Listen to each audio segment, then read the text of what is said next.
सतगुरु रामपाल जी भगवान जी ने अपने सत्संगों में कभी नहीं कहा है अपने भक्तों से कि राजनीति करो या किसी पार्टी विशेष को वोट दो, जैसे बीजेपी, कांग्रेस।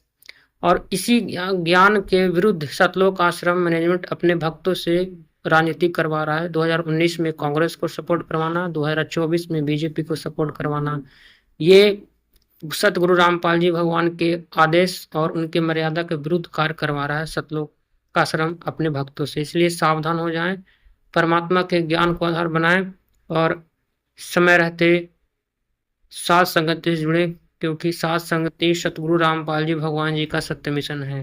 गुरु जी ने वोट देने या न देने के बारे में क्या कहा है, क्योंकि वोट किसको दें, यहाँ तो राजनेताओं को वोट देंगे, वो 2 नंबर का काम करेंगे, मांस काटने का, जीव हत्या का, तंबाकू, शराब, ये सब इन लोग चलवाते, इसका पाप भी रेशियो में हमको ही लगेगा, क्योंकि परमात्मा ने बोल रखा है कि आपके वोट जो आप वोट देते हो, आपके द्वारा जीता गया उम्मीदवार अगर कोई पाप करता है उसका रेशियो भी आपको पाप लगेगा। इसलिए इस सत्संग को सुनिए, परमात्मा ने जो क्या बताया आगे। भक्त को राजनीति के आसपास भी नहीं जाना चाहिए।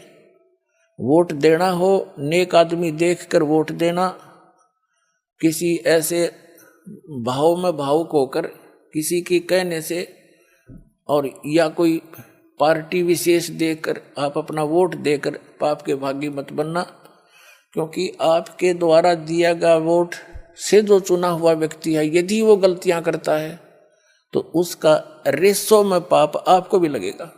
और ये राजनीति इतनी घटिया होती है, राज्य को सुरक्षित रखने के लिए राजा ना जाने कितने घटिया स्तर पर उतर जाता है, ना जाने कितने जुल्म या घटिया स्तर के कर्म भी करने को तैयार हो जाता है, इतनी बुद्धि मलिन हो जाती है।